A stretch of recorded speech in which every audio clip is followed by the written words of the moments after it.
Hi எல்லாருக்கும் வணக்கம். இன்றைக்கி மார்னிங்கே நல்லா கூலாக சூப்பராக இருந்துச்சு. கூலாக பாருங்கள் எவ்வளோ ஃப்ரெஷ்ஷாக இருக்குன்ட்டு.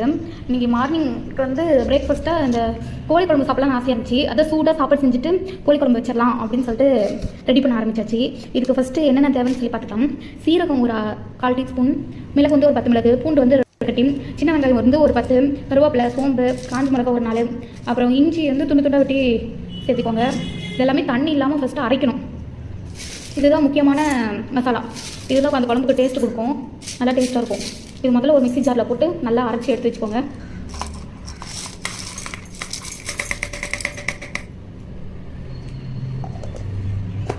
அப்புறம் தாளிக்கிறதுக்கு ஒரு 4 வெங்காயம், 2 பச்சை மிளகா, கொஞ்சம் கருவேப்பிலை, ஒரு தக்காளி, அப்புறம் கொத்தமல்லி இலை அதை வச்சுக்கோங்க. இது மட்டும் இருந்தால் போதும் தாளிக்கிறதுக்கு. அப்புறம் ஒரு 1/2 kg சிக்கன் எடுத்துருக்கேன். இது வந்து ஒரு 6 பேர் சாப்பிட்லாம், அந்தளவுக்கு இருக்கும். நம்மளுக்கு எவ்வளோ தண்ணியும் அதை ஊற்றிக்கலாம். ஃபஸ்ட்டு வந்து ஒரு கடாய் எடுத்து எண்ணெய் ஊற்றி கடுகு போட்டு சீரகம் போட்டுட்டு அதுக்கப்புறம் நம்ம அரைச்சி வச்சுருக்கோம் அந்த மசாலா, அந்த பேஸ்ட்டை போட்டு நல்லா வதக்கிக்கணும்.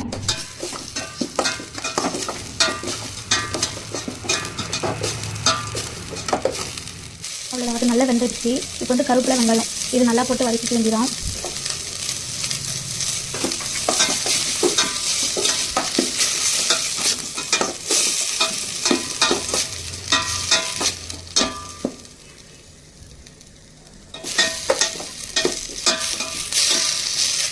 அப்புறம் அந்த கொத்தமல்லியோட தண்டு இருக்கும் இல்லையா, அது வந்து குட்டியாக ஒட்டி வச்சிருக்கோம்ல, அதை போட்டு நல்லா மிக்ஸ் பண்ணிக்க வேண்டியதான். இப்போவே செம்ம வாசம் இருந்துச்சு. ரொம்ப அவ்வளோ வாசடியும் சூப்பராக இருக்கும், நல்லா டேஸ்ட்டாக இருக்கும். பயங்கர பசியாக இருந்தாலும் அவ்வளோ எப்படி குழம்பு முடியுதுன்னு தெரியாத வந்துடும். அவ்வளோ 2 பச்சை மிளகா போட்டு வச்சுட்டு தக்காளி எடுத்து போட்டு வந்துடும். தக்காளி நல்லா கழுவி வேணும்னு அவசியம் இல்லை, லைட்டாக நிறைய போடும். அந்த அரி பிடிச்ச மாதிரி ஆயிடுச்சு. நீங்கள் வந்து சிம்மில் வச்சுக்கோங்க. அப்புறம் அவ்வளோ சிக்கனை கழுவி சிக்கன் போட்டு நல்லா ஒரு தட்டி சிக்கன்லேயே கொஞ்சம் தண்ணி வரும், அதனால் நல்லா கொஞ்சம் சிக்கன் வந்து நல்லா சுண்டுற அளவுக்கு இந்த மாதிரி சிக்கன் வந்து கொஞ்சம் நல்லா சுருண்டு வச்சு அந்த மாதிரி சுருண்டு அளவுக்கு வச்சுட்டு நம்மளுக்கு எவ்வளோ தேவையோ தண்ணி ஊற்றி எல்லாம் ரெடி ஆகிடும். அவ்வளோதான், நம்மளுக்கு சாப்பாடு ரெடி ஆகிடுச்சு. நல்லா உலை கொதிச்சிருச்சு.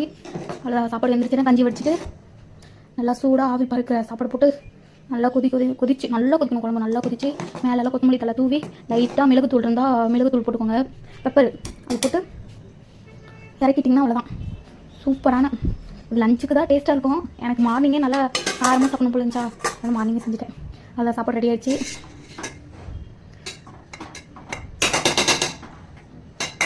வாங்க சாப்பிட்லாம். நீங்களும் இது மாதிரி ட்ரை பண்ணி பாருங்கள், எப்படி இருக்குன்னு சொல்லுங்கள். தேங்க்யூ.